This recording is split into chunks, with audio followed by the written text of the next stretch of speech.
is brought to you by Head Start Basketball. Why do I see how special you can be, but you don't? That's the part I don't get. And I'm not going to back off. You could quit. You could walk away. That's fine.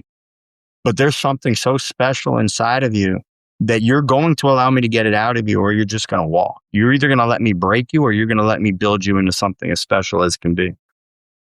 Matthew Malc is the boys varsity basketball head coach at Yeshiva of Flatbush in Brooklyn, New York.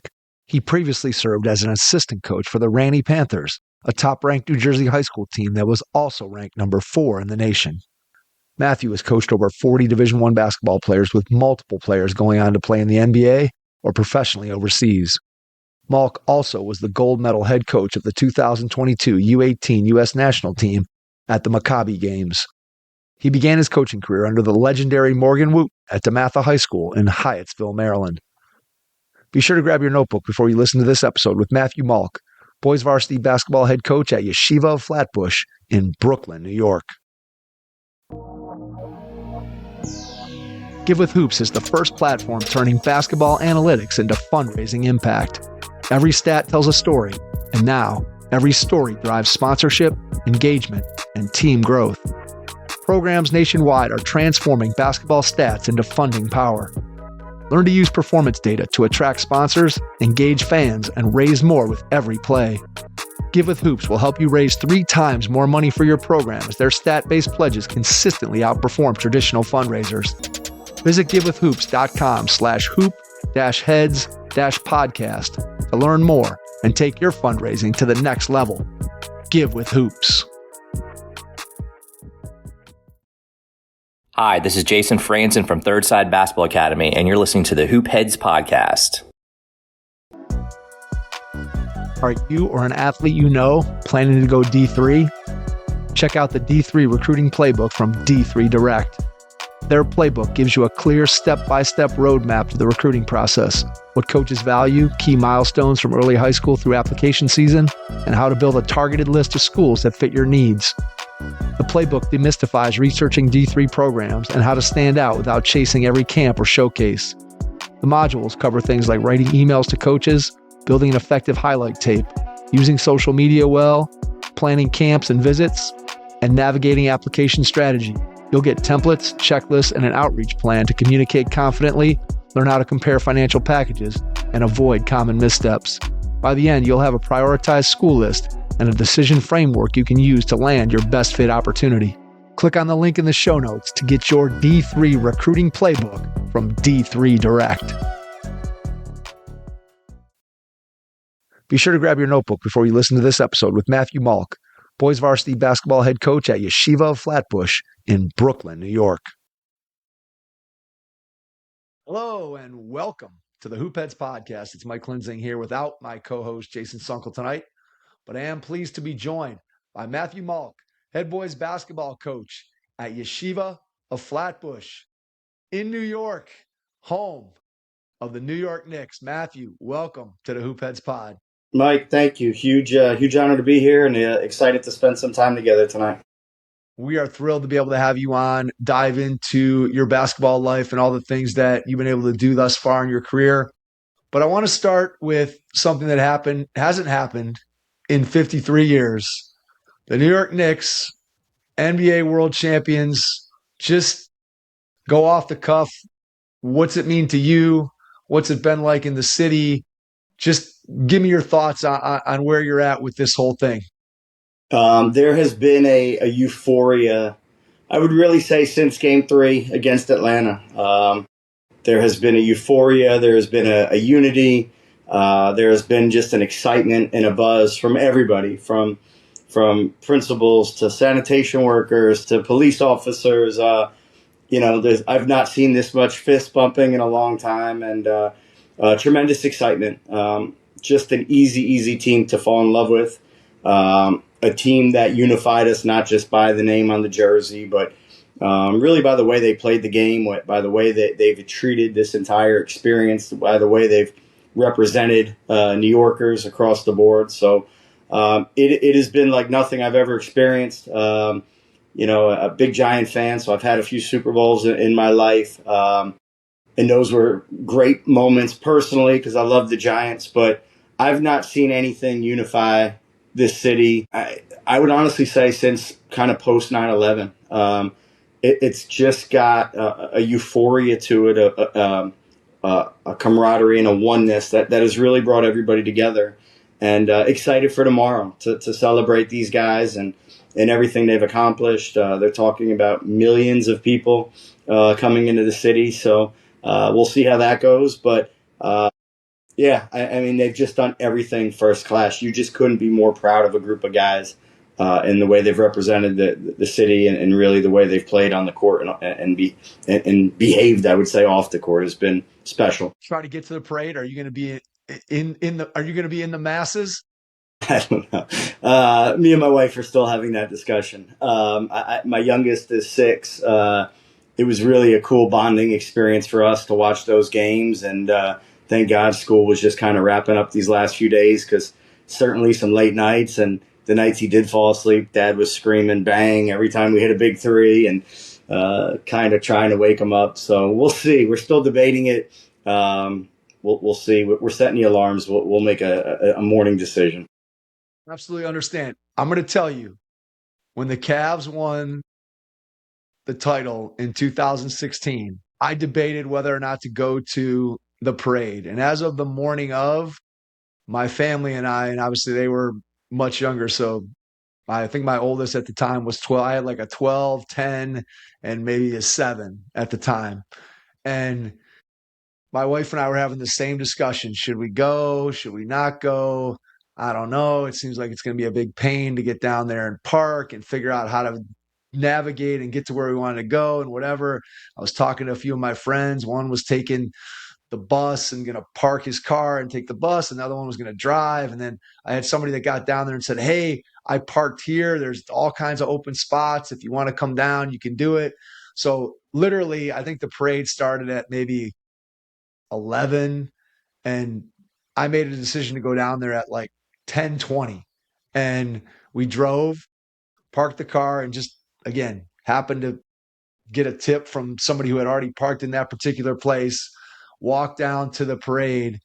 And it was honestly, Matt, I kid you not, I have never been in a place where there were so many people who were happy, and happy with, for each other, of all ages, races, religions, backgrounds, everywhere. It didn't matter. You were at times crushed together with people, and it just didn't. People were just, you're just high-fiving people, and everybody is smiling, and it was unbelievable. It was one of the most unforgettable experiences that I've had in my entire life, just to see that many people in one place that happy, and you just never see it. And I'm so glad I went. And I don't know if I'm trying to influence you to go or to not go, but man, I'm telling you, it was an amazing, amazing experience to be there and be a part of it. Just because, again, like you said, capturing that feeling that the entire city felt the pride of winning that title. And obviously from afar, looking at what's happened in New York, clearly a similar thing on a much, much larger scale in a much bigger city. And wow, I just, again, for what that team has done for New York and how much people have gravitated to it. And I think that's the next stage of the question here is, what do you think happened that transformed them from the team that they had sort of been up until that point, which you saw flashes of sort of the magic of basketball, right? The willingness to share the ball, the unselfishness in terms of roles and not caring who did what, and guys stepping up. If one guy has maybe an off night, somebody else is suddenly there to pick up pick it up. What happened? What do you think? What do you attribute just the change and how they became this magical group that just, it seemed like at every turn they rose to every single challenge that was thrown in front of them? I'm gonna start by answering that as a coach and what that team has meant and how it's made, I think, all of our jobs, especially in the New York City area, that much easier. I can't tell you, even just from the press that they've been doing the last few days, how many clips I've taken off of different things and sent to my team, sent to my staff at Flatbush. I think the one that I sent to everybody, I sent it to parents, and I said, this is the message. Was they asked Jalen, like, what was the moment? What was the moment in the finals where you just knew that this team was ready to accomplish it all? And, obviously him and Josh go back and forth a lot. And he said when Josh missed the layup and everybody starts laughing, he's like, no. He's like, I know I bust his chops a lot. I don't mean the missed layup. I mean that when me, and I think it was OG, went over to him and picked him up and said, enough, get up and get to the next play. And I think even at that level, there's so many different things. Everything about this team was done right. I would assume Leon Rose is a mastermind of what he's put together, but he put together a group of guys that weren't just NBA players. I for many, many years, I didn't turn on the NBA much. It just didn't appeal to me. There was no defense. It was none of what we saw these last month and a half. I watched a lot of college, and I flipped with this team because of the way that they've approached everything. Every one of my teams at the start of the year, I say there's going to be one thing that's going to be the most important of everything: talent, plays, all these things. There's only one thing to me that matters at the end of the day. The team that becomes more than a team and becomes a family is the team and family that's going to go the furthest and accomplish the most. Family and all that, to me, is far more important than just talent. And I felt like that's what these guys embodied. Nothing was going to derail them. The sky was falling. In New York, everything is bigger. So, when you said your story about a 10:20 heading down, they're checking IDs at like 5 a.m. of everybody tomorrow. So I don't know if it'll be that easy for me. But this group, very much so became a family. And when they went down and lost those 2 games by a combined 2 points, by the way, let's not overreact. The sky was falling. They were done. They're garbage. Trade Cat. Why didn't we get Giannis? Why did we hire Mike Brown? Let's fire him. Yeah. And they just blocked out the noise. And it was never, ever about the noise. It was about just sticking to what these guys have been about. I think ultimately, to answer your question, they fell back on their training. I'm a huge Kobe Bryant fan. I think everything Kobe talked about, there was never pressure. There was never nerves. Because if you fall back to your level of training, if you fall back to the work that you've put in, you're prepared for everything. The ball sometimes goes in, sometimes it doesn't. Nobody wants to miss a shot. Like, that's just the reality. Josh didn't want to miss that layup. But it's how you respond. It's how you get back up. It's how you react. It's how you pick up your teammates. And I think for me, that's what this team embodied. And they could win 10 more in a row. I'm just, saying. Nothing will compare to what this group did together, because from the role players, Alvarado, you don't win without Alvarado coming in game 4 and doing what he does. Shamet at times, phenomenal. Mitch with a big play here and there. Everybody owned their role. Everything that I preach to my kids, to my program, to my coaches, these guys just did it. And I give Mike Brown a ton of credit. I give everyone. There's nobody in that organization that I don't give a tremendous amount of credit to, because it was just special. I wonder, because I'm a New York guy, is it that special to the rest of the world, or is it just that special to us? I don't know. But for me, I'll never forget this run. I will never forget how I felt game to game, moment to moment, and just really proud of them. And thankful as a coach that everything we preach has been backed up by their heroes, by our heroes. So it's been very special. I think that they epitomized what it means to be a team, and they also captured what I always say, the secret to playing great basketball and being a great team. It's not hard in terms of understanding what that has to be. It's hard to execute that. It's hard to get 12 players or 10 players or however many players you have on your team to buy into those things, to not care who scores, to completely accept whatever your role is and try to excel in that role. Like you talked about, Alvarado scores those 5 points in game 4.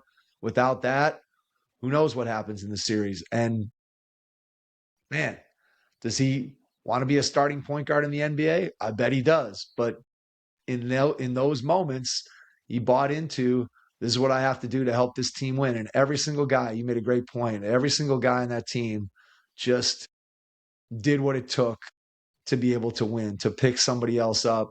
And in all honesty, as a Cavs fan, watching them play against the Knicks in the Eastern Conference Finals, and obviously the Cavs fell victim to the same thing that the Celtics fell victim to last year and that the Spurs fell victim to this year in the finals, of the huge comeback. And it speaks to, again, just the belief that that team had in themselves. And there was a part of me that kept waiting for, all right, when is OG's shooting going to regress to the mean? When is Bridges going to cool off and not shoot 70% against the Cavs? Shamet's going to go 12 for 13 from 3.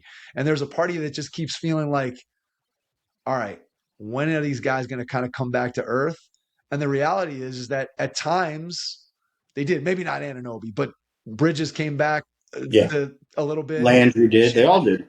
Yeah, Shamet didn't always shoot the ball well. Brunson was, again, fantastic in game 5, but his shooting percentage in the first few games wasn't probably up to par where he had been before.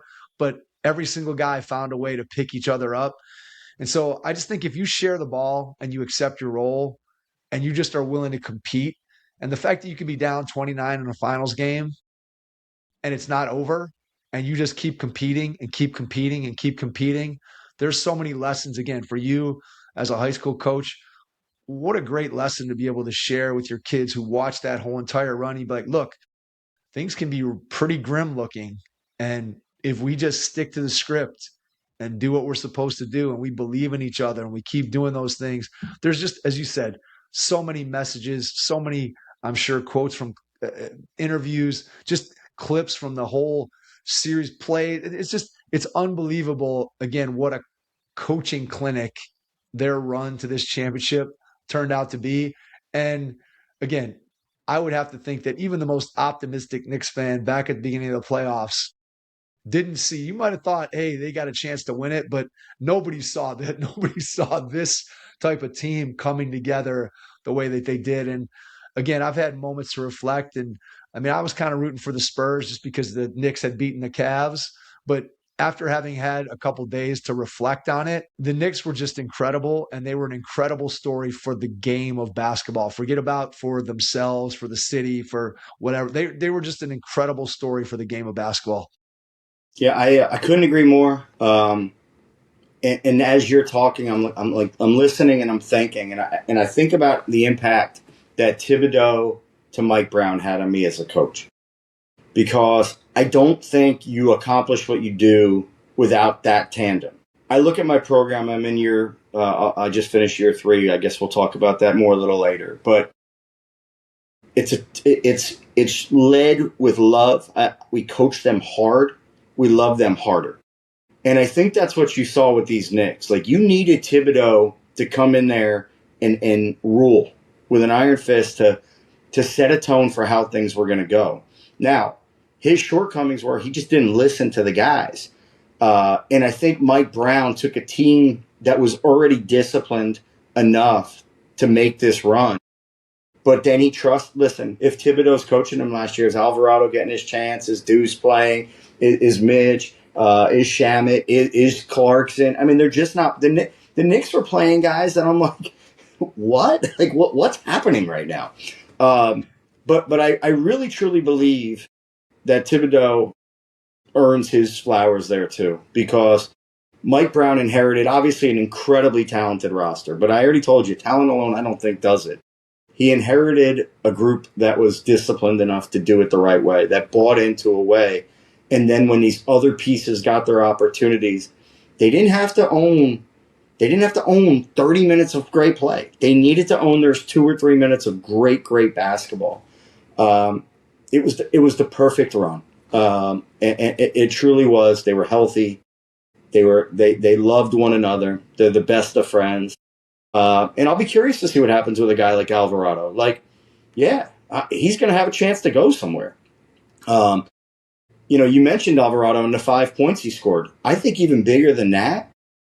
I mean, when he was battling Wemby the way he was throwing him, stepping over him, taking elbows, like, that's just like, bring it. Like, that's who we are. If you want a piece of us, like, this is what you're going to have to beat to knock us off.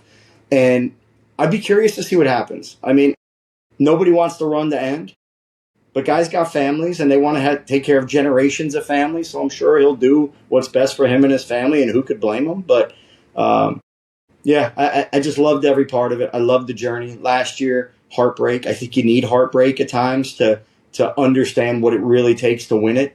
I'm afraid of what the Spurs and Wemby are going to be, because they have felt that pain. They were humiliated. They talked a lot, and ultimately couldn't back it up. So, I think it was just the perfect storm. And I heard, not a gambling guy, but I heard they're already like the 4th or 5th team next year to be picked. It's like, if you want to bet against them, go ahead. They're very special. So, back to the initial, for the city, for myself personally, for my program, for my kids, for my community, it just was the most magical thing, and excited for them tomorrow, and then happy for them to get a little time away from it and enjoy their families. Absolutely. I do think that it transcends just a normal NBA championship. I mean, first of all, just New York itself and the city and all the things that go along with that and the 53 years. But I do think just the way that they played and the run they went on and the way that guys just stepped up into whatever voids existed, there was always somebody there to fill those voids and fill those roles. And that's what great teams do. And man, they did it. And I think you hit it right on the head when you said there's just a ton of things that you can pull as a coach that you can use moving forward. And especially being in New York yourself, where your players, both that you have currently and probably players that are going to be on your roster 5, 6, 7 years from now, are going to remember what this looked like, what this felt like. And so when you reference it, they're going to be able to go back in their mind and say, oh yeah, I remember that. And now suddenly those lessons become a lot more real. And I just, again, having a couple of days to reflect on the whole thing, they found it. They found the magic, whatever it was, however they did it, they found it. And as a collective group, they bought into it, and the results showed for themselves the way that they were able to go through and just have ultimate belief in themselves. No matter how much they got down, no matter how much they got up, we're just going to keep going, metronome style, boom, boom, boom. We're just going to keep going after you. And largest point differential ever in the NBA playoffs. Again, nobody saw it coming. So, Matthew, if you do make it to the parade tomorrow, have fun and stay safe. And if you watch it on TV, you're just going to see the joy. And I still, like I said, I remember the Cavs parade in 2016. It's one of the things that, again, as somebody that's the only championship I've seen in Cleveland in any sport. So I didn't know if I was ever going to get one in my life. And the fact that I got one and got a chance to be a part of that and just see the joy on people's faces was an incredible memory. And it's one that I'll never forget. So kudos to the Knicks. Kudos to the city of New York. Kudos to you as a Knicks fan. And again, what a magical ride for everybody involved in it. And again, a lot of fun to watch, even though, like I said, I was kind of rooting for the Spurs, but just after a couple of days to reflect, hard to feel bad that it was the Knicks and their style of basketball, I think, was great for the game. And just, again, what a run. It was incredible. So, all right. Let's leave the Knicks behind. As much as it's fun, we could probably talk for the next. Yeah, I'm ready. Let's keep going. Yeah, not even worry about it, and probably keep you just as happy. But let's shift over to your basketball journey. Take me back in time to when you were a kid. Tell me about your introduction to the game. What do you remember about some of your first experiences with it? I'm going to tie back into the Knicks for a moment. Surprisingly. I grew up in a small town in northwest New Jersey, Sparta, New Jersey. Tiny little town, a suburb about an hour or so outside of New York City. But we had legends. I mean, we had basketball guys in our town. And the biggest of them all was associate head coach of the New York Knicks, Chris Gent. Chris is a few years older than me. So I was at that age where you're at that age where you're kind of like late middle school, and the guys on the varsity are literally heroes. Like they are maybe not Jalen, but like in your little world in Sparta, which is pretty far removed from New York City, these are the guys. He went on to play at Ohio State and had a short run with the Knicks and the Rockets. So I just loved the game. My parents would take me to the games in our local high school. But I'm not the biggest guy. I'm 5'5", 5'6" on a good day. I loved the message of the game. For me, I tell people I like basketball. I love the platform it gives me to deliver a message about life and beyond what's going on the court. So very quickly, I realized while I played in recreation leagues and things like that I wanted to be a coach. And it started for me my very first year. I was a freshman in high school. The town was short on recreation league coaches. And I had played through it coming up, and I was named one of the head coaches. And who was my biggest opposition? My father and my younger brother, who ultimately we met in the championship. But there was a little caveat. You were allowed to have an assistant coach, and that kid would automatically be on your team, and there was a draft. So I found the best team. I asked his mom if she wanted to be my assistant, and we had a heck of a team. So my very first year of coaching, I was a head coach. I was a freshman coaching 8th graders. And ended up in the championship game, like I said, against my father and my brother who played, and we ultimately won, and that just sparked something into me that was you weren't going to turn it off. It became a love at the highest degree. I was very fortunate that in high school, John Deeb, who also was a teammate of Chris Gent, was the head coach of Sparta High School. Dennis Tobin was his coach. He was a legendary coach up in Sussex County. John asked me if I wanted to be a part of his staff. He got permission from the state. I was the first ever high school student to be a varsity coach. So I got to be around the guys and be around the coaches. I was constantly, too much so, if you check my high school transcripts, I was constantly picking Coach Deeb's, mind as to how to get better, what are we running, and just bringing anything I could to it. And really from there, after graduating Sparta High School, my first year of college, I went to Bloomsburg University in Pennsylvania, coached under Pennsylvania Hall of Famer Charlie Chronister. I really went on as a team manager, but after a few weeks, they said, do you want to be a student assistant? So I got to be a part of all the meetings, got to go on the road, do everything with the team, and it was an incredible experience. Rich Mills was a guy that I coached with and took me under his wing. We did recruiting, just all these things that as a freshman in high school you just don't get to do. And it was a part of the PSAC Division II, very competitive basketball in Pennsylvania. Got to be around great players. We had an ultra competitive team.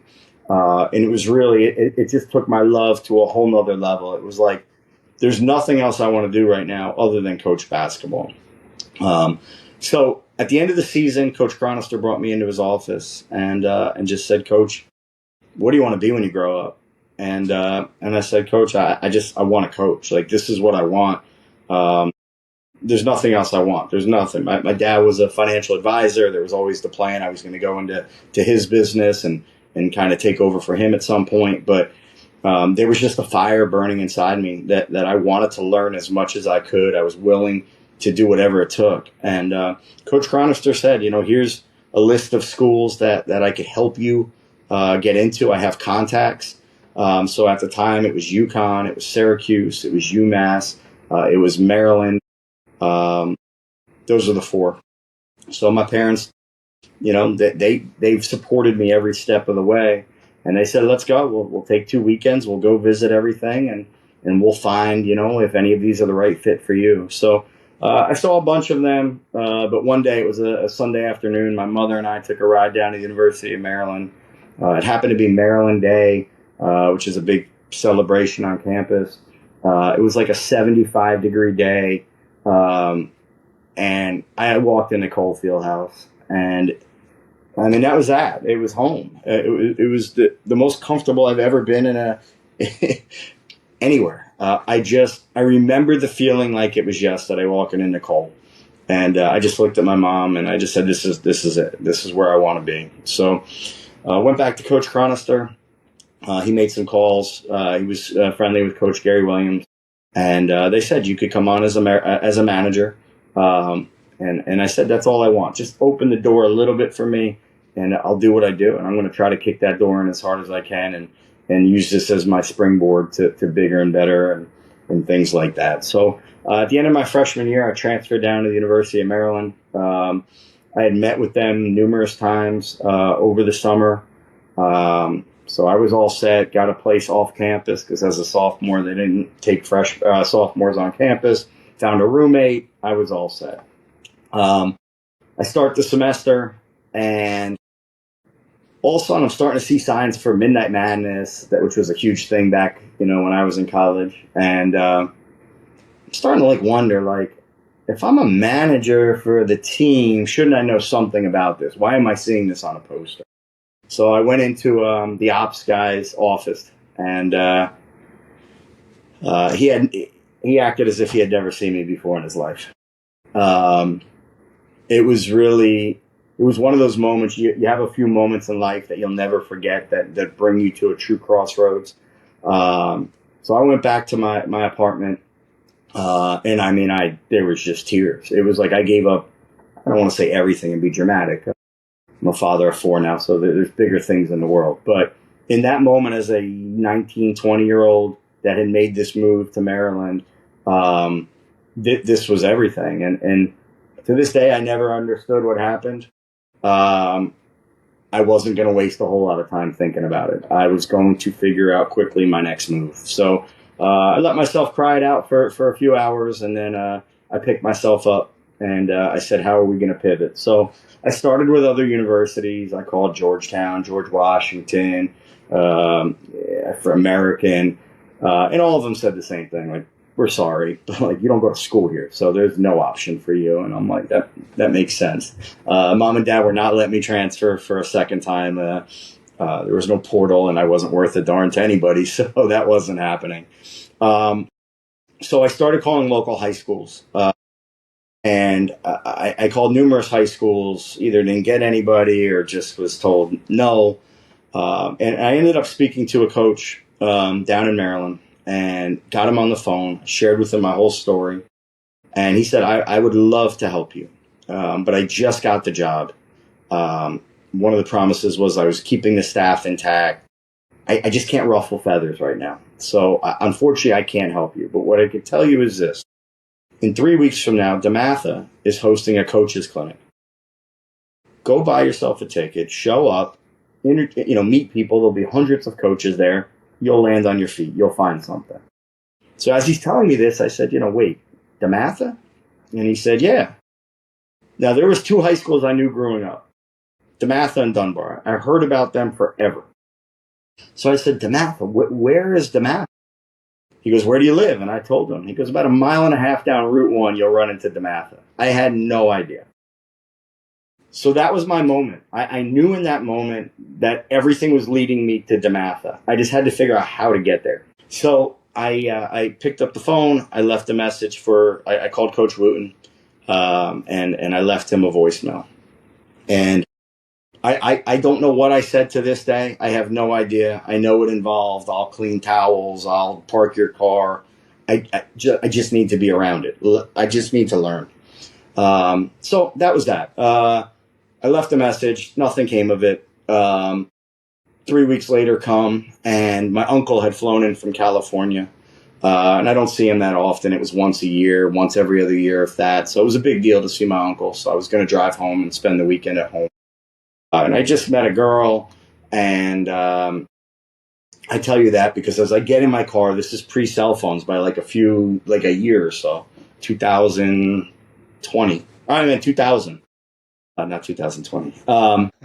My college roommate comes running out the door, and I'm pulling away, and he knocks on the door. He goes, you have a call. I said, man, just tell her I'll call her when I get to Jersey. Like, I got to go for the weekend because she was bothered. Don't go, don't go, don't go. He goes, it's not her. He said, who is it? He goes, some guy named Mike Jones from DeMatha. So I immediately pull back in the spot. I run into the apartment and he goes, look, I don't know what you said to coach, but he told me to reach out to you. There's a coach's clinic this weekend. He'd like to invite you as his guest. The coach's clinic was literally across the street. Literally across Route 1. Like, could throw a rock from my balcony and hit the coach's clinic. So everything is matching up now. I go to the coach's clinic. I meet coach just for a moment. I get to spend the whole weekend learning from, the Krzyzewski, Izzo. I mean, like, the biggest names are at this clinic. At the end of the weekend, Mike grabs me and he goes, on Tuesday we're going to have an open gym. The coach would like you to come to open gym. I said, okay. So I show back up that Tuesday at DeMatha, and Mike meets me at the door, brings me in, and he says, look, Matt, you got to understand, there's hundreds of coaches this past weekend at the clinic. Coach is getting a little older. Like, there's a good chance he's not going to remember you. Don't take it personal. I said, absolutely. Walks me into the gym. Coach Wooten's standing right there, puts his arm around me and says, Matt, did you enjoy the clinic this weekend? I said, Coach, I did. Mike looks at me and kind of gives me a wink and says, you're in. And that was that. Everything had happened leading up to that moment for me. And I ended up at DeMatha. I was the only non-DeMatha graduate on the staff. I ended up, I think I was at DeMatha about 8 years, 4 under Coach Wooten, 3 or 4 under Mike, who's now the head coach at Old Dominion. I literally started year 1. I didn't even have a role. I would just show up every day at different practices. You couldn't get me out of the gym. I would go to freshman, then I'd stay for JV, then I'd go to varsity. I'd film games for them. I'd go film scouts. They never had me wash towels, but I painted in the building. Like, I did everything. I became entrenched in the DeMatha family. And by the end, I was coaching our JV team. I was working with Mike on the varsity. The recruiting part of it became a big deal. I was in the gym all the time. We brought in some incredible players, guys that have gone on to do everything in the game. And it was everything. I was on the trajectory for what the goal was. The goal was to coach at a college level, at a high level. We had every coach in our gym constantly. And that was, I was on the path. It was all working out. And at 20 something, I fell in love and got married and had kids and needed to earn a living. And it derailed me a little bit. It derailed the goal a little bit. So I don't know if you have any questions, but that's a good segue to kind of the next part of life.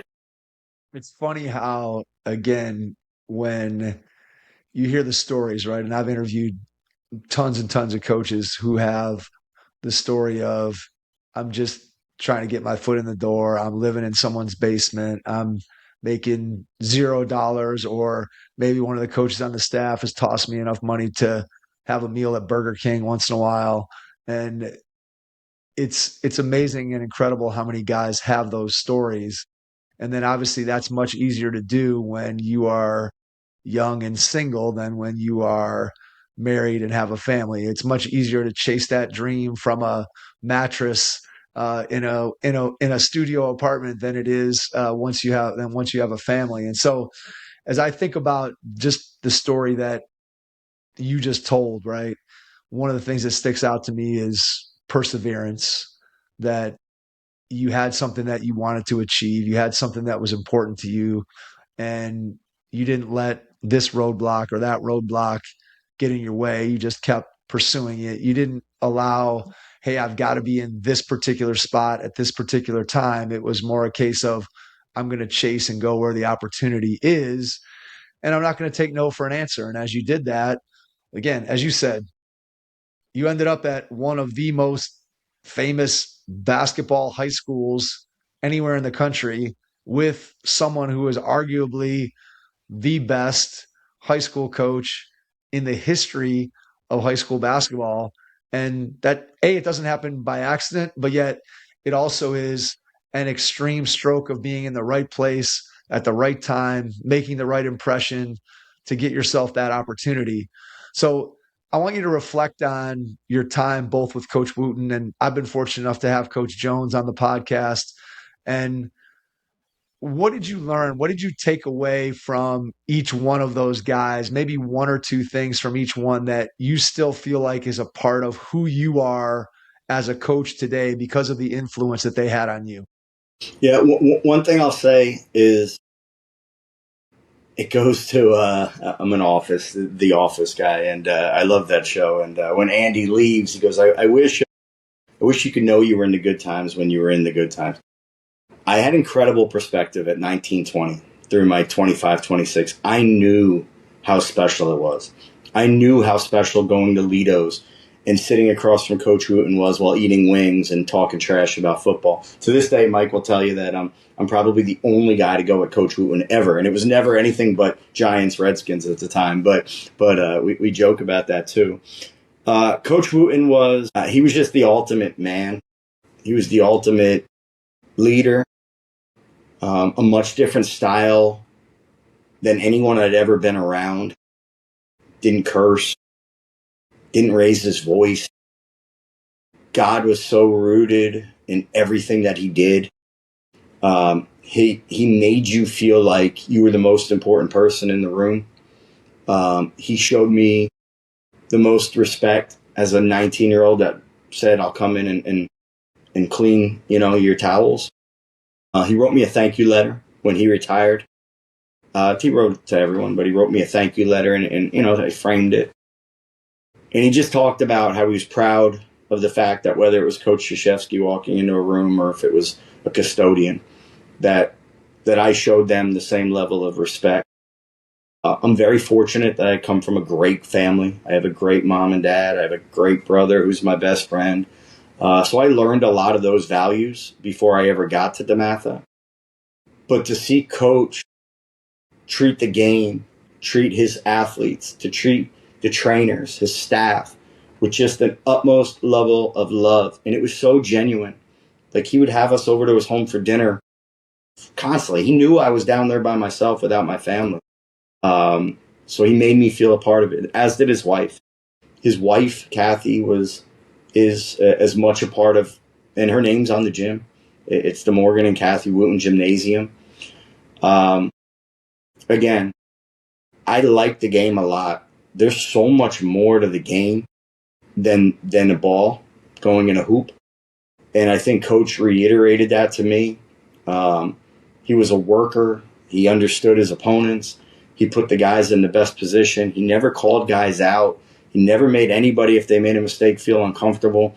It's so easy to say those things, but when you're coaching, it's not so easy to live those things. And he just stayed true to himself. He was the most in touch with who he was, man, I've ever been around.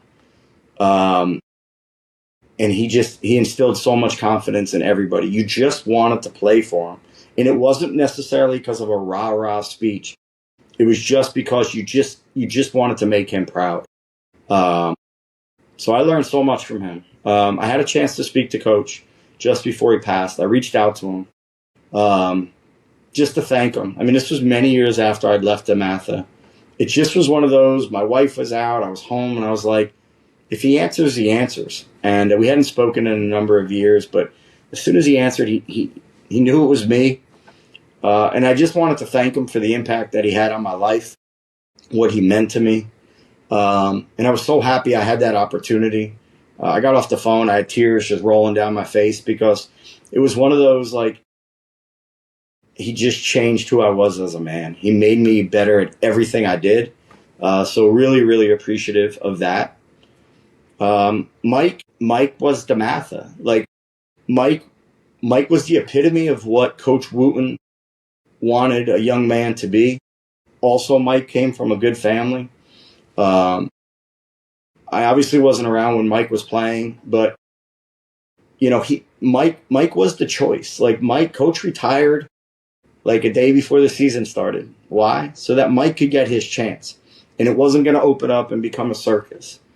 And our first year or two, we struggled a little bit. Coach wasn't a dummy. We didn't have the best team the year he retired, and we struggled. But Mike carried everything that Coach taught him onto that team, onto the staff, into the community. He led with confidence. Mike was a relationship, or is a relationship guy. He loves the people that bleed DeMatha blue with him, and now at Old Dominion. Like, of course he's at Old Dominion. Like, the only thing he loved on the par outside of his family and wife and children or child was Old Dominion. So to go from DeMatha, to have the opportunity to take that next step at Virginia Tech, to ultimately land back home for him, they're going to be incredible. Like, he's going to be one of those guys that makes a run in the tournament. He brought in Odell, who's one of his college teammates and best friends, and some of his old players are on his staff with him. Mike taught me a lot about the recruiting side of it. He taught me about the sincerity of it, how to believe in what we were about, the product that we delivered. DeMatha is an incredibly special place. What we were up against, it's easy to say, well, you were at DeMatha, you had Coach, it's, go recruit everyone. Yeah, but the narrative was Coach was always retiring. Like, that narrative went on for 10 years. So it was like, yeah, well, why are you going to go to DeMatha? He's just retiring now anyway. And obviously, ultimately, he has to retire. But he didn't retire for a decade until from when the chirping started. And it was never about that. It was just about the education. It was about the religion. It was about the family that it became. It was about the alumni and everything. And he meant it. Like, he wasn't a salesman. That's not the background he came from. He's a basketball guy. Everything he said came from his heart, and he meant everything he said. And we were up against, we were, there was no better basketball. There is no better basketball, I would still argue to this day, than the DMV. But we got the guys we wanted, and it wasn't just always talent. It was about the right character, the support at home, your willingness to be a student, your willingness to pray, and all these different things factored into it. And as a young guy, it's like, yeah, but he could jump and take a dime off the top of the backboard. But who's he hanging with? What's he doing? What's he bringing to us? How does he continue to push the culture of what DeMatha has been building for decades? So, I got to see Mike when he left DeMatha. He had a small get-together. I mean, very small, like 6, 7, 8 dudes. I was very fortunate to be down there. And at that time, I got to tell him what he's meant to me, and just how proud I am of him. And DeMatha was just, you couldn't ask for a better. I could get any assistant job I wanted just because of what it said on my resume, and I used it going forward. When I left DeMatha, we ended up moving to New Jersey, which is obviously the New York, New Jersey areas where I'm from. I was down in that DC area for about a decade.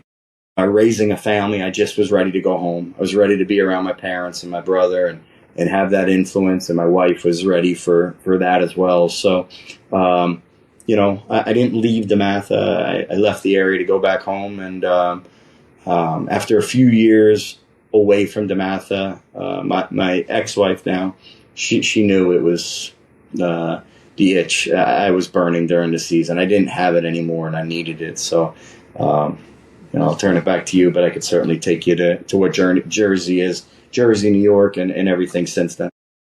Was there at any point, obviously, again, your situation is different than when you started in terms of having your family to factor into the whole situation, but was there any thought after the experience at DeMatha, as you said, with the number of college coaches coming through there, and I'm sure the connections that you made with them, just getting to speak to them as they come into your gym to recruit your players and that kind of thing. Was there any thought to trying to get into the college game and becoming a college coach? Or at that point, had you kind of settled on, hey, because of my family situation and maybe the more, I don't know if stable is the right word, but just again, not being necessarily on the road in the same way and in the office in the same way that a college coach has to. Just what was your mindset as you finished up at DeMatha, you get back to the New York, New Jersey area? What are you thinking about as that itch starts to burn again? Was there any thought ever of, hey, maybe I could pursue a college job, or were you kind of sold on high school at that point? No, yeah, I'm happy you're asking about back in Jersey, New York, because the Maryland time, I don't know. That was a real crossroads again. Once I got to New Jersey and got settled, well, my life has taken a lot of turns. When we moved to New Jersey, a few months later, my wife was pregnant with our second child. Literally a few months after finding out she was pregnant, she delivered. My son Logan, he's 19 now. He was born at 24 weeks. He was a micro preemie. He weighed 1 pound 4 ounces. Wasn't supposed to make it. Was born in Pennsylvania Hospital, a part of CHOP. I spent 6 months basically living in a hospital. I lived about an hour. I lived at the Jersey Shore. I lived about an hour and 10 minutes away. So when my son was born unexpectedly, I would wake up every day at around 5:30, shower. By 6 a.m., I was on the road. I'd be at the hospital by 7. I'd stay till 11 at night. And then I'd come home, shower. Every hour on the hour, I'd call to check in on him.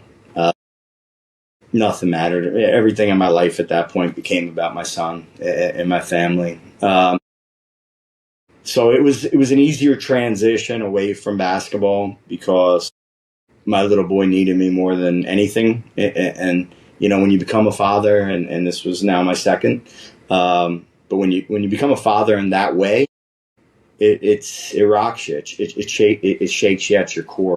So to answer your question, I was very, very content. Once my son came home, he does have severe cerebral palsy now, but as a little guy, that didn't really come into play so much. It was more as he got older. We had another child right after that, so it was 3 in a quick amount of time. I was very, very content scratching the itch, being a volunteer assistant. I went to a school I called local Catholic school because that's what I had known, and I loved that experience. So I called Holy Spirit High School in Absecon, New Jersey, right outside of Atlantic City. Met with the coach. We hit it off right away. There was no egos. I was there just to be a part of it. And we had a really good thing together. We had a ton of talent. I just saw 2 of my guys playing in a pro league the other day here. So we had a ton of talent. We won a lot. The environment was incredible.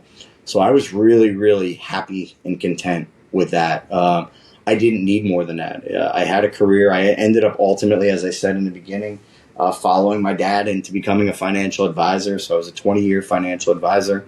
I told Jamie at Holy Spirit, I'll be there whenever I can. And he said, when you're here, it's great. If you're not, the program's going to go on. I didn't miss anything. I loved it. My kids loved it. They'd come to the games. And so, no, I felt good there. Another turn, I get divorced. I get remarried a few years later. I move up to northern, more central New Jersey. Again, the dust settles on a divorce, getting remarried, and the itch comes back. So I end up at an incredible situation. I end up just 15 minutes down the road at the Ranney School. Taj Holden, who I watched playing when I was at Maryland, is the head coach. They were looking to bring in somebody. It wasn't a posted thing, but I'd reached out to him. I've never, ever been afraid to ask. I'm not afraid. The only thing you can say is no, and it's okay.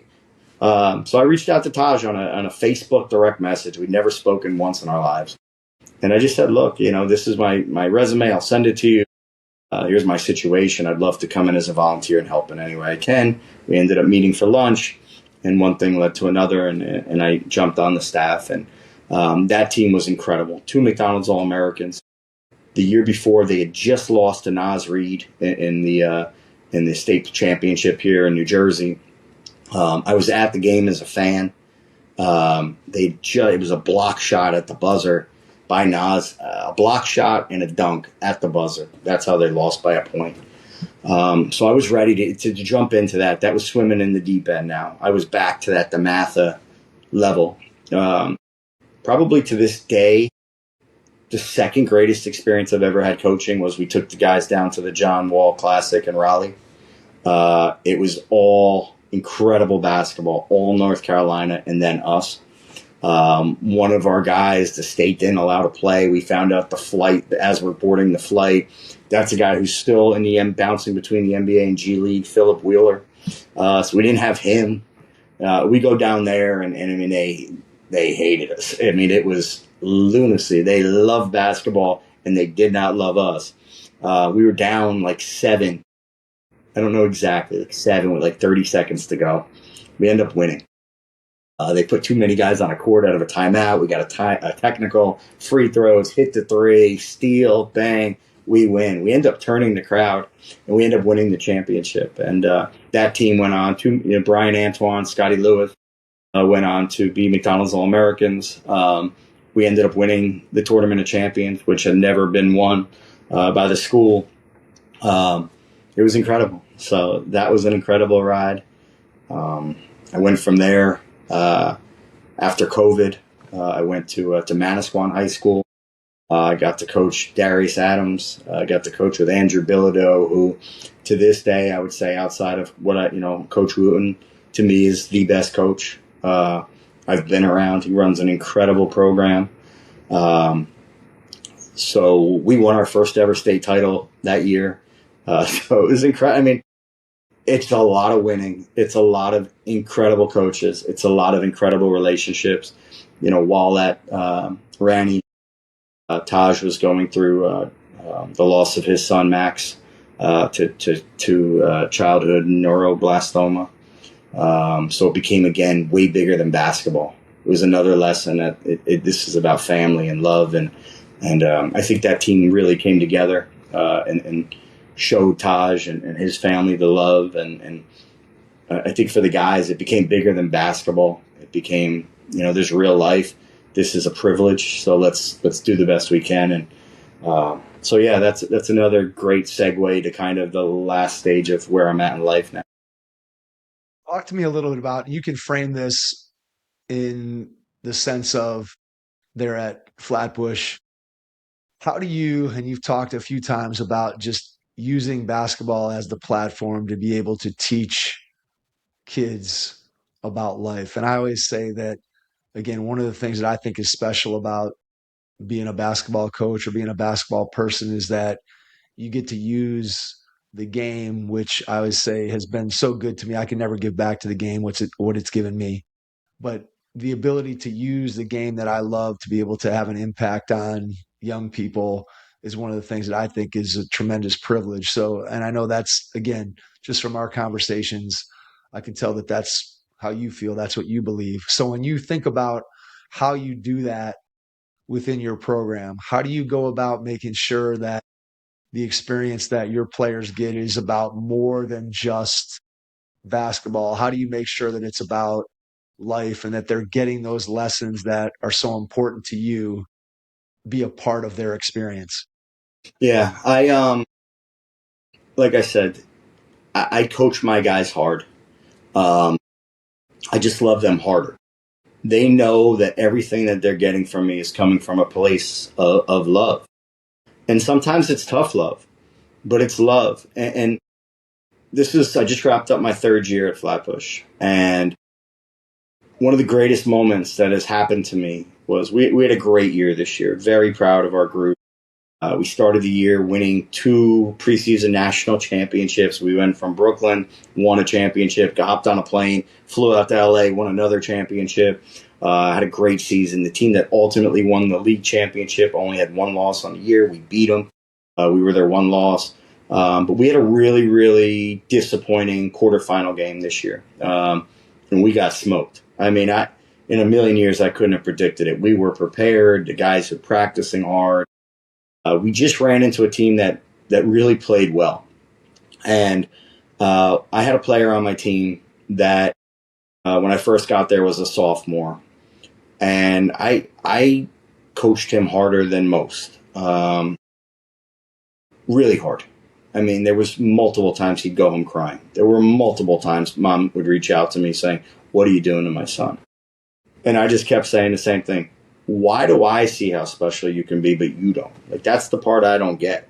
And I'm not going to back off. You could quit. You could walk away. That's fine. but there's something so special inside of you that you're going to allow me to get it out of you, or you're just going to walk. You're either going to let me break you, or you're going to let me build you into something as special as can be.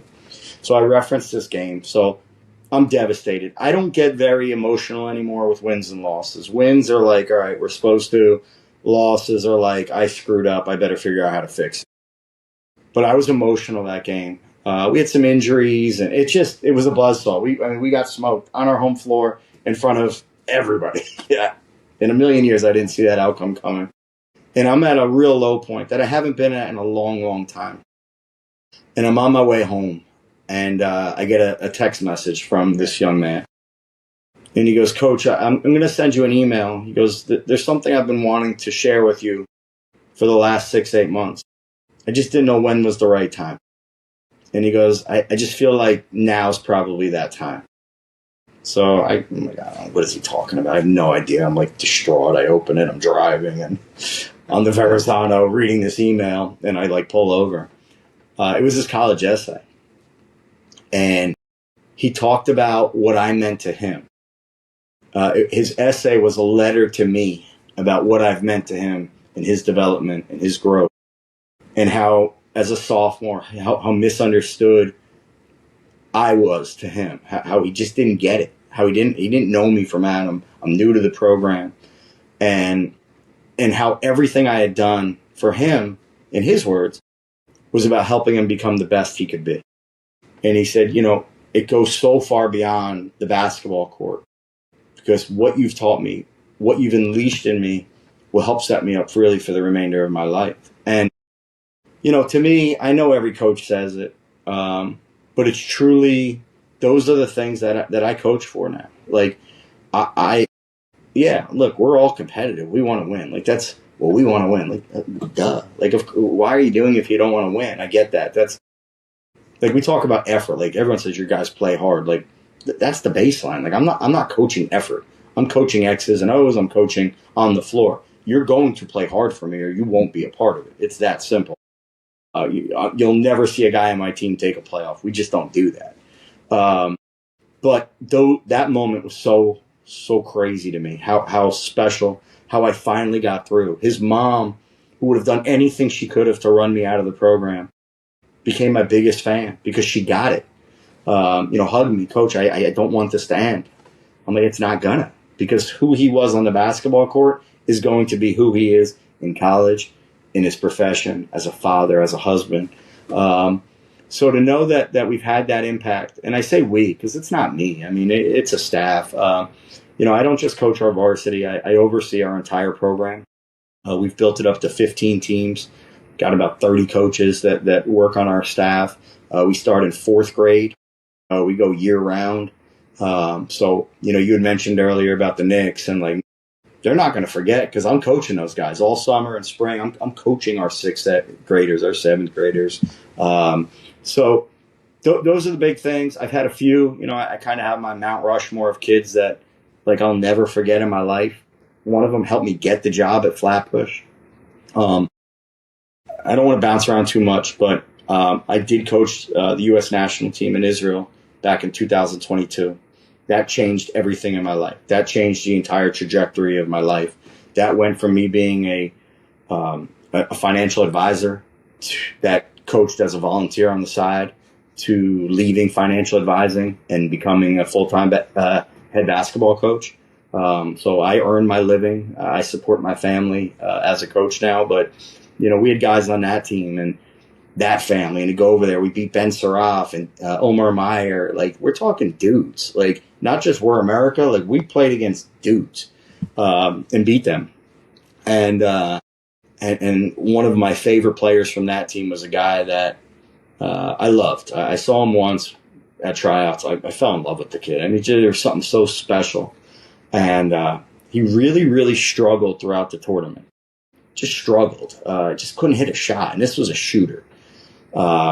Really struggled. And I just refused to give up on him. Like, there was no chance. Like, this was our guy. Like, I'm going to go down with him if I have to, because I believe that when we need him, he's going to deliver. And in the gold medal game, it was us versus Israel. And it was intense. I mean, you're talking an arena with 8,000 seats. It was 3/4 full. I mean, it was intense. And this kid delivered. He had 19. And his dream was to play basketball at Harvard. That was his dream. And I said, the issue with the national team was the guys have to miss July. And when you're talking juniors to seniors, AAU, like, that's become the king. And I don't want to say convinced them, but I sold them on, like Mike would, what this is all about and how it's bigger than basketball. And we're going to get you to where you want to get to just because you're talented and you're an incredible young man. He's a sophomore now. He's starting point guard at Harvard. He reached out to Flatbush on my behalf. He's at Harvard. He's not a dummy. His mom and dad are Brown professors. I mean, he comes from an incredible lineage of academics. But he wrote something so meaningful to the board at Flatbush. I joke about it, but it's like, how do you not hire me based on what this kid wrote? So, it's special. I love these kids. It's what I cannot wait to go to work every day. I love it. That my administration has told me at times, Coach, like, slow down. My wife is incredible. She's so supportive. Comes to as many games as she can. Watches every game. My little guy's 6, so it's just a fun age. He gets it. He sees daddy coaching. He's the only guy that I try to coach. I've got 250 kids in my program, and I tell the kids something, and they're like, "Thank you, coach," and utilize it. I tell my son, he's like, "That's not how you do it." I'm like, "Nico, I don't know what to tell you, bro." But yeah, I'm fortunate. Great wife, 4 children. I just became a grandpa 3 weeks ago. My youngest daughter is getting ready to row crew as a Division I athlete at Rutgers, which is a top 10 crew program in the country. And she was a coxswain, and that helped our bond so much, because a coxswain, I still, after years and as a crew dad, still don't get it, but she's the coach of the boat, and she'll call me, "Dad, what do I say to the girls in this situation?" So, yeah, basketball's been everything to us, and it's taken me around the world. It's introduced me to incredible people, and there's just relationships that I cherish them all. But there's just some relationships that are have shaped who I am as a man. Absolutely. And I think, again, hearing you talk about just that relationship with your daughter, right? And the lessons of leadership that you can apply to basketball can apply to other sports. And obviously, with some of the stories that you shared, can apply to people's lives outside of the game. And I think, again, that comes back to what we talked about a few minutes ago, that you can utilize the game to be able to have that kind of impact on people's lives, so that a kid gets to live his dream and go and play basketball at Harvard. And then he helps to support your dream of becoming a head coach and getting an opportunity. And all those things, yeah, they're tangentially related to basketball, but they're more about, again, the relationships that you've built and the type of lessons that you've been able to instill in the people that you've been around. And to me, I think that, again, that's what it's all about. Coaching, as you said, we're all competitive. Everybody wants to win. There's X's and O's stuff. All of it on a day-to-day basis, really important, right? It's what we're focused on, trying to win the next game and scout our next opponent and do all those things. And yet ultimately it's like the big picture things, those individual games, those individual decisions, to some degree melt away in our memory. And what we're left with is those life lessons and those things that we've imparted that have an impact 10 years down the road, 20 years down the road, 30 years down the road, that we can't always see those in the moment, but in the big picture, those are the things that really make a difference in kids' lives. And it's just interesting how that works in the coaching profession, where day to day we're so into it and it's so intense. And yet ultimately it ends up being the bigger picture where we feel our biggest impact, both going from us to our players, but then also coming back from our players to us. And I think that's just a really interesting way that basketball and basketball coaching, the way the impact works, because it's a two-way street, and sometimes we don't see it until 5 years down the road or 10 or whatever it is. And it's what makes it really cool. And again, I just think that anybody who gets a chance to coach their sport, and in our case, basketball, it's just a privilege to be able to have an impact on kids in the game. Let me ask you an X's and O's question. what's the part of the game that when you sit down and you're watching film or you're in the off season and you're trying to figure out with your team, hey, what do we want to do? What part of the game do you like diving into the most? Are you an offensive guy? Are you a defensive guy? Is there certain things that you really like to watch and study? What is it about the X's and O's piece that really gets you excited? I go back to what I said about Kobe. Like, it's about preparation. I've become obsessed as a head coach with film. I've learned different ways how to get it to my guys. We're on Huddle. We've done that where we do film breakdown, and I don't know if that got through to my guys. Now I'll watch and I'll send literally just text message clips to the guys, kind of talking about what we're looking to accomplish. Detailed scouting reports. I mean, we'll know our guys. We know how they tie their shoelaces. I mean, you're not going, we call out and it is high school basketball, but someone's running their 8th set and they call it, blue.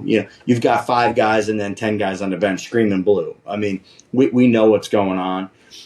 I've grown up through the game as a defensive coach. It was everything I did at Ranney. Literally, it's all I did.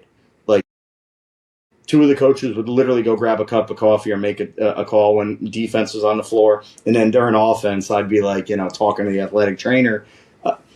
That's who I am. I'm an up the line, in your face, nasty defensive coach. What I have found as a head coach, because I've only ever really been an assistant outside of the national team, was, I kind of was defense here, offense here.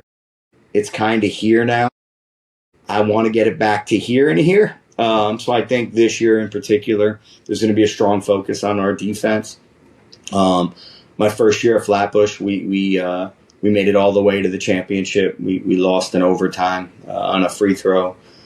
We were defenders. We got guys that never defended like that in their lives to buy in. To me, defense, I love it because it's not skill. It's just a desire. There are skill components to it. But you give me a guy with incredible heart, give me an Alvarado. I don't really care as much about his footwork as I do that he's battling a guy that's 2 feet taller than him. So that's what I like, getting the most out of our guys. But, as I've become more year one, one of my assistant coaches is on that Mount Rushmore of guys I love all time. And I brought him back to the program as one of our coaches, and just a pogo stick. I mean, some of the best instincts I've ever been around defensively. But we got everybody up, and he'd stay back there and block shots. He'd bust my chops. He's like, Coach, if we had half of the amount of plays we have now on our staff, we would have won the championship by 20. I don't know about that. But,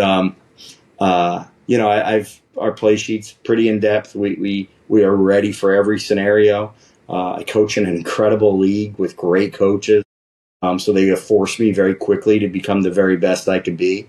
I'll never forget, we opened up in a preseason tournament, and they're running all sorts of junk at us. I'm just like, I better get caught up real quick as to what I need to do. And we have, and, we've become a real force in our league and in our world that I coach within. But, I would say I'm a defensive guy, but when it comes to film, we're breaking down everything.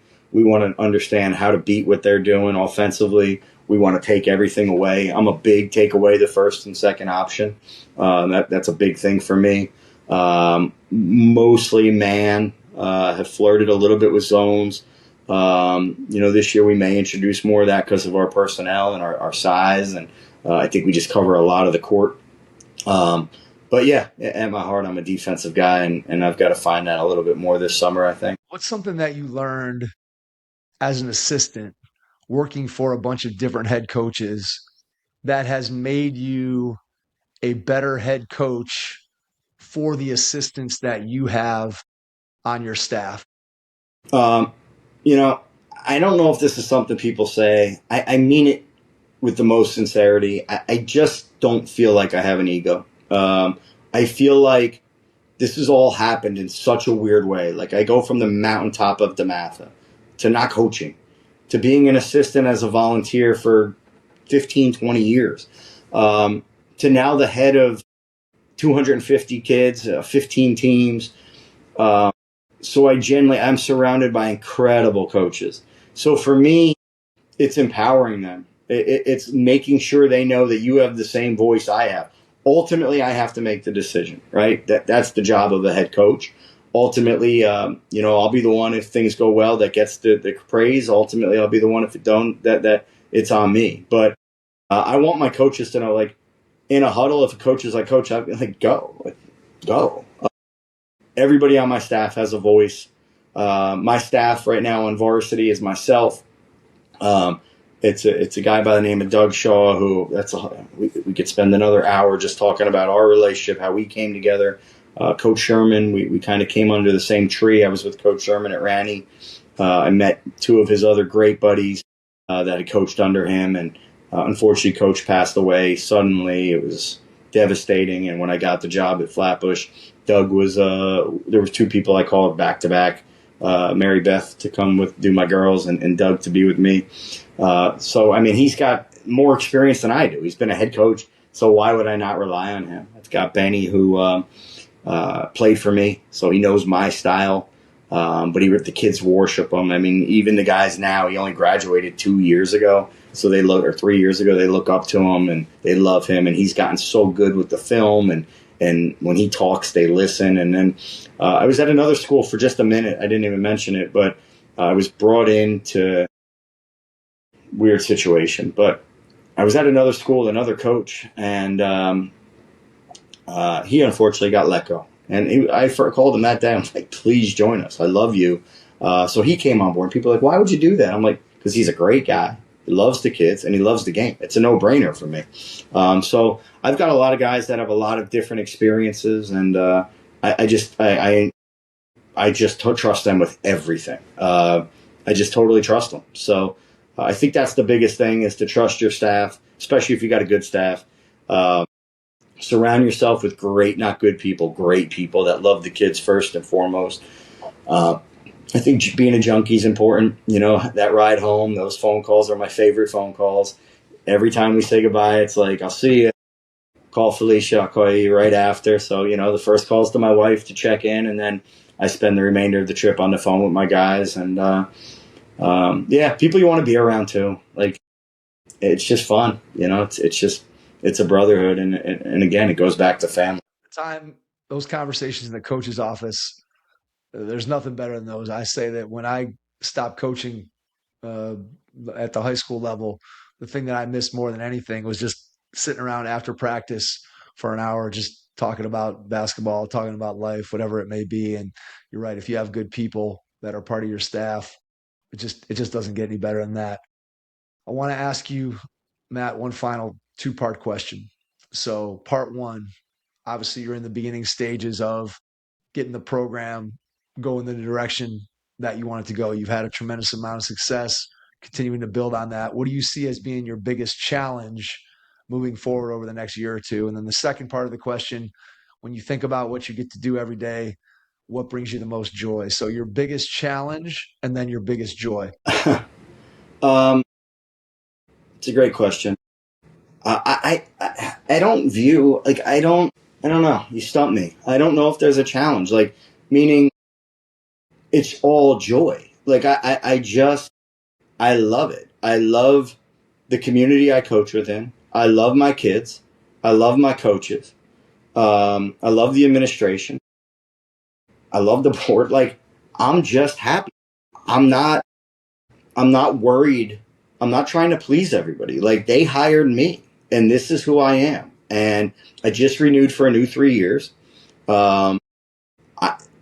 I feel like I just want to continue to build this thing. I think the next step for us is to start putting kids into college regularly. I think I have a few guys on my roster that are ready to play at the next level. That has been a ceiling in the world that I coach in. I think we're going to break through that pretty hard.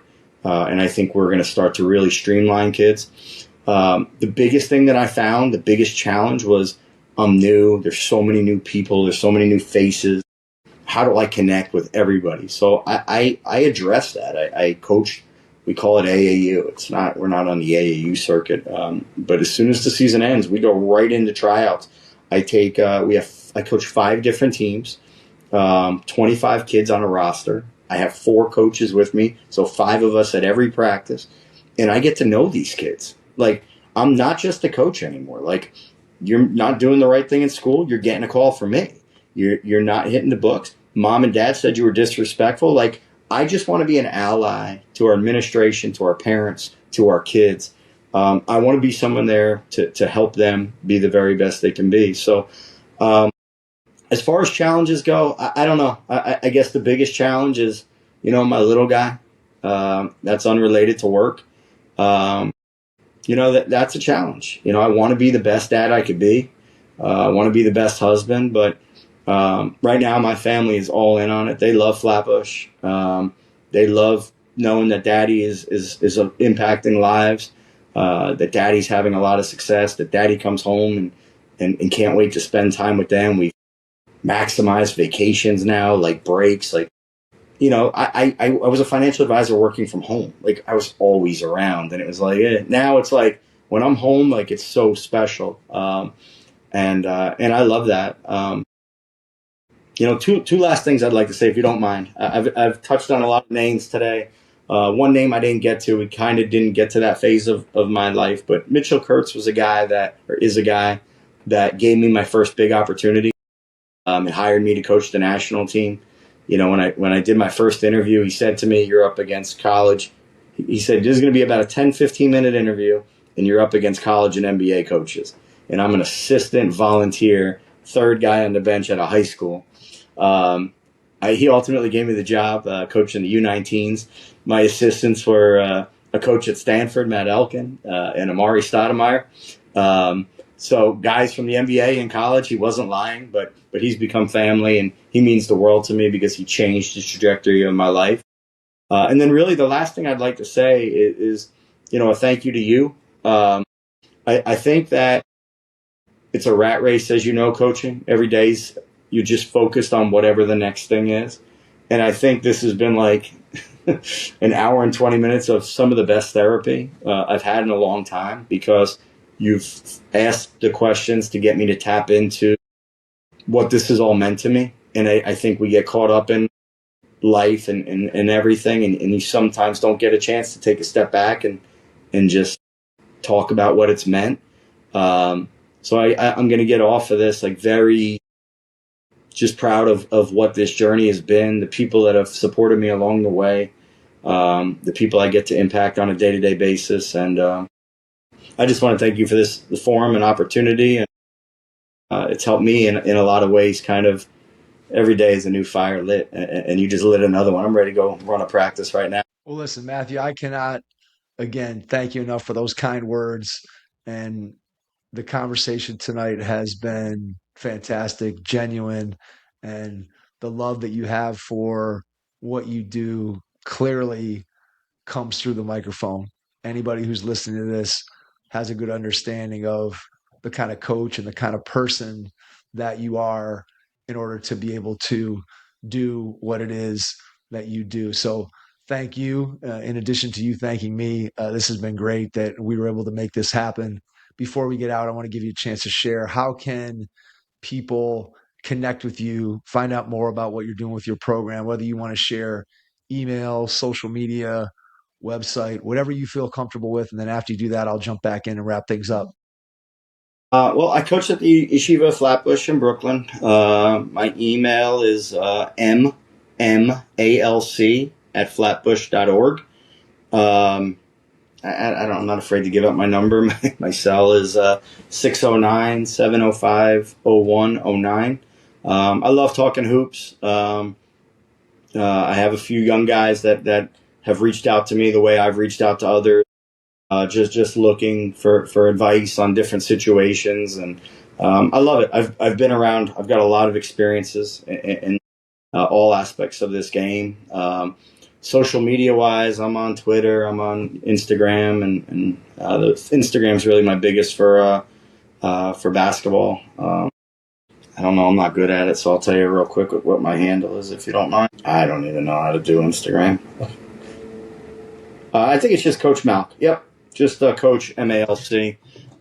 So yeah, that's another great place to connect. And yeah, it's been wonderful. The only last thing I didn't share with you was at Flatbush, we're big on experiences. Like, I want to expose my kids to everything. It's a modern Orthodox Jewish day school. And last year we brought the kids to Rucker Park. We were the first team in 50 years to show up wearing yarmulkes. And look, it's been a crazy time in the world to be a Jewish person. And I didn't know what the expectation was. I just trusted that it was basketball, and basketball was going to take care of any sort of issues. And it was the most memorable coaching experience, one of my top 3 ever, to be on that court, to have some of the old legends there, to have people coming up to us saying, "Hey, what's that thing on your head?" But not in a nasty way, like we just want to know, like, you guys are playing good basketball right now. And so that was a really neat thing too. So experiences are huge for what we're doing in our program. I got exciting stuff coming for our kids this season that they don't even know about yet. We're going to be doing something really, really special. So that's a big part of it. We just want to provide our kids with the best experiences as well.